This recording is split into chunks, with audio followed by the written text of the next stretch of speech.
백성들이 바라고 기다림으로 모든 사람들이 요한을 혹 그리스도신가 심중에 생각하니 요한이 모든 사람에게 대답하여 이르되 나는 물로 너희에게 세례를 베풀거니와 나보다 능력이 많으신 이가 오시나니 나는 그의 신발끈을 풀기도 감당하지 못하겠노라.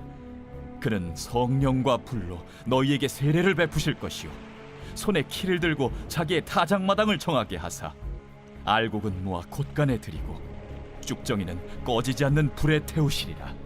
또 그 밖에 여러 가지로 권하여 백성에게 좋은 소식을 전하였으나 분봉왕 헤롯은 그의 동생의 아내 헤로디아의 일과 또 자기가 행한 모든 악한 일로 말미암아 요한에게 책망을 받고 그 위에 한 가지 악을 더하여 요한을 옥에 가두니라. 백성이 다 세례를 받을새 예수도 세례를 받으시고 기도하실 때 하늘이 열리며 성령이 비둘기 같은 형체로 그의 위에 강림하시더니 하늘로부터 소리가 나기를 너는 내 사랑하는 아들이라. 내가 너를 기뻐하노라. 예수께서 가르치심을 시작하실 때에 30세쯤 되시니라.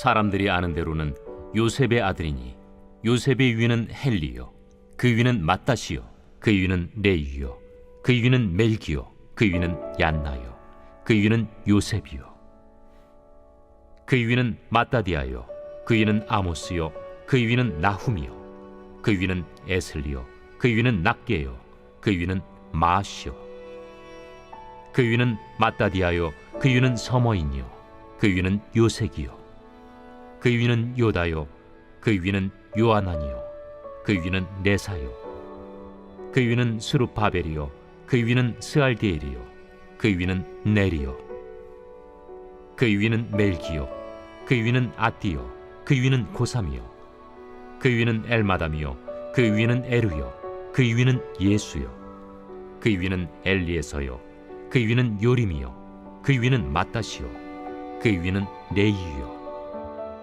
그 위는 시므온이요 그 위는 유다요 그 위는 요셉이요 그 위는 요남이요 그 위는 엘리야킴이요 그 위는 멜레아요 그 위는 멘나요 그 위는 마따다요 그 위는 나단이요 그 위는 다윗이요 그 위는 이세요 그 위는 오벳이요 그 위는 보아스요 그 위는 살몬이요 그 위는 나손이요 그 위는 아미나답이요 그 위는 아니요 그 위는 헤스론이요 그 위는 베레스요 그 위는 유다요 그 위는 야곱이요 그 위는 이삭이요 그 위는 아브라함이요 그 위는 데라요 그 위는 나홀이요 그 위는 스룩이요 그 위는 루우요 그 위는 벨렉이요 그 위는 헤보요 그 위는 살라요 그 위는 가이난이요 그 위는 아박사시요 그 위는 셈이요 그 위는 노아요 그 위는 레멕이요 그 위는 무드셀라요 그 위는 에녹이요 그 위는 야렛이요 그 위는 마할랄렐이요 그 위는 가이난이요 그 위는 에노스요 그 위는 셋이요 그 위는 아담이요 그 위는 하나님이시니라. 할렐루야. 오늘도 하나님의 은혜를 사모하며 말씀 앞에 서신 모든 성도님을 주님의 이름으로 축복합니다. 성령님의 다스림 가운데 오늘도 하나님의 말씀을 붙들고 살아가시는 저희 모두가 되기를 소망합니다. 다 함께 말씀을 보시겠습니다. 오늘 누가복음 3장의 말씀은 예수님께서 공생애를 시작하시며 세례 요한에게 세례를 받으시는 모습이 나옵니다. 그리고 나서 누가는 예수님의 족보를 거슬러 올라가며 그 끝에 하나님이 계시다는 것을 말해주고 있죠. 우선 이 예수님의 족보에 대해 살펴보기 원합니다. 누가복음에 기록된 이 족보가 마태복음의 예수님의 족보와 차이가 있음을 알 수 있습니다. 마태는 아브라함에서 시작하여 예수님에 이르는 명단으로 복음서를 시작한다면 누가는 예수님으로부터 시작하여 아브라함을 거쳐 아담에게 그리고 끝내 하나님에게까지 거슬러 올라가는 이 명단을 기록하고 있죠. 그런데 이상하게도 이 두 가지 명단이 일치하지 않는다는 사실입니다. 누가의 경우는 아브라함과 예수님 사이에 훨씬 더 많은 인물들을 기록하고 있지만 마태는 몇 명의 사람들을 생략하고 있다는 것이죠. 이러한 차이는 예수님에 대한 역사적 기록의 오류가 있다기보다 예수님의 혈통을 기술함에 있어 마태와 누가가 관점의 차이를 보이고 있다는 것입니다. 누가복음을 기록한 누가는 예수님이 참 유대인이셨다는 것을 보여주고 예수님의 혈통이 진정한 다윗 왕조로부터 왔다는 것을 강조합니다. 그리고 마지막에 이 족보의 끝에 하나님이 계시다는 것을 언급함으로써 예수님께서 하나님의 아들로서 이 땅에 오셨다는 사실을 상기시켜 주죠.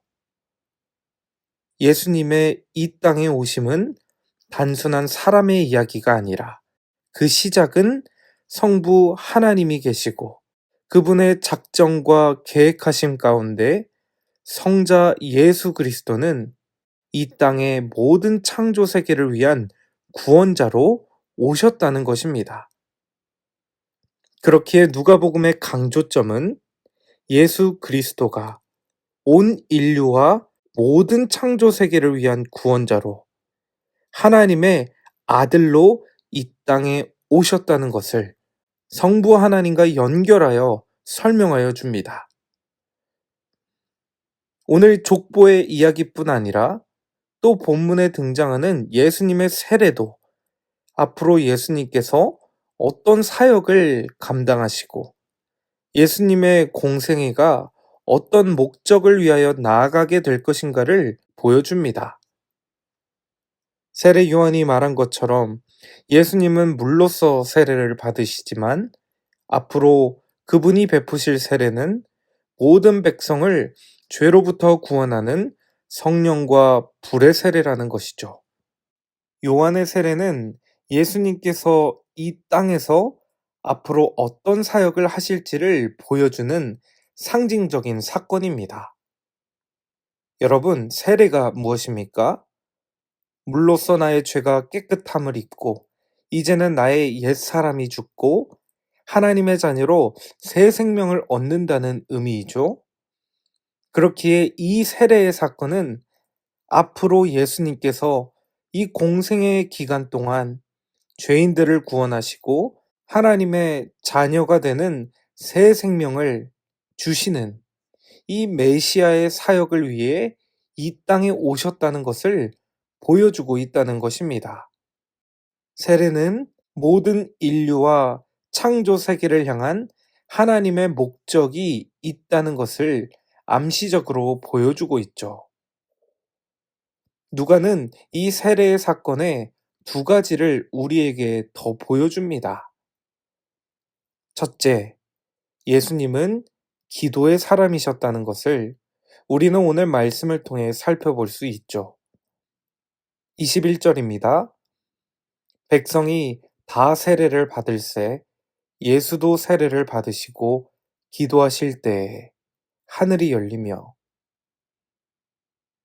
여러분, 누가는 예수님께서 세례를 받으실 때 기도하고 계셨다는 사실을 덧붙여 설명합니다. 본격적인 공생의 사역을 시작하시며 예수님은 기도하셨고 이 기도를 통해 모든 사역을 준비하고 계시는 것이죠. 예수님께서는 기도의 사람이셨다. 이 사실은 오늘 본문 말씀뿐만 아니라 이 누가복음의 여러 부분에서도 우리는 계속 확인할 수 있습니다. 누가는 일관되게 예수님께서 얼마나 하나님 아버지께 기도하셨는지, 그리고 이 기도를 통해 성부 하나님과 어떤 관계를 맺으셨는지를 우리에게 보여주죠. 그러면서 이 예수님의 행적을 읽는 우리에게도 기도가 얼마나 중요한가를 가르쳐주고 있다는 것입니다. 예수님께서 자신의 사명의 자리에 나아가실 땐 기도하셨습니다. 우리 역시 하나님 앞에서 감당해야 할 사명의 자리, 또 그 사명의 시간들이 있지 않습니까? 그렇다면 우리는 늘 기도해야 합니다. 기도를 통해 우리가 나아갈 부르심의 방향을 잃어버리지 않아야 한다는 것이 너무너무 중요합니다. 두 번째로 누가의 강조점은 예수님께서 세례를 받으실 때 성령과 말씀이 있었다는 것입니다. 22절 말씀이죠. 성령이 비둘기 같은 형체로 그 위에 강림하시더니 하늘로부터 소리가 나기를 너는 내 사랑하는 아들이라 내가 너를 기뻐하노라 하시니라. 예수님께서 세례를 받으실 때 성령이 임하시고 하늘에서는 말씀이 임합니다. 성령과 말씀이 한 곳에 임하며 예수님이 당신의 짧은 공생애를 시작하는 데 필요한 격려와 힘을 공급해 주시는 것이죠. 하늘에서는 성부 하나님께서 말씀하시고 또 성령님께서는 임재하시며 이 삼위일체 하나님의 놀라운 사랑의 연합이 이 한 곳에 어우러지고 있습니다. 그리고 이런 놀라운 신비의 연합을 통해 성자 예수님은 본격적으로 공생의 사역을 시작하십니다. 우리가 특별히 주목해야 할 부분은 너는 내 사랑하는 아들이고 내가 너를 기뻐한다 라는 이 말씀입니다. 이 말씀은 이사야 42장 1절의 말씀을 우리에게 상기시켜 줍니다. 이사야서의 말씀은 이 세상과 백성을 위해 고난을 당하고 죽으실 여호와의 종에 대해 말씀하고 있는데 이 말씀이 하늘에서 울린 것은 성부 하나님께서 예수님의 소명이 무엇인가를 다시 한번 확증해 주고 계시다는 것이죠. 하나님의 말씀은 예수님의 사역이 앞으로 고난받는 종으로서 구원을 이 땅에 가져다 줄 것이라는 사실을 상기시켜 주며 예수님께서 앞으로 나아가야 할 방향과 이 소명의 길을 확실히 보여주시는 단서가 된다는 것입니다. 예수님의 이야기를 오늘날 우리들의 이야기로 가지고 온다면 여러분, 누가는 우리에게 두 가지를 기대하라고 말해주고 있는 것 같습니다. 성령님이 주시는 권능과 그분의 신선한 에너지가 예수님께 있었다는 것, 그리고 하나님의 놀라운 사랑과 그 소명의 길을 상기시키는 고요한 말씀이 있었다는 것, 그리고 이 두 가지가 예수님의 공생애를 시작하며 주어졌다면 우리 역시 사명의 길을 걸어가며 이 두 가지를 절대 놓쳐서는 안 될 것입니다. 성령님의 권능이 필요하고 또 위로부터 임하는 하나님의 사랑의 말씀이 우리에겐 필요합니다.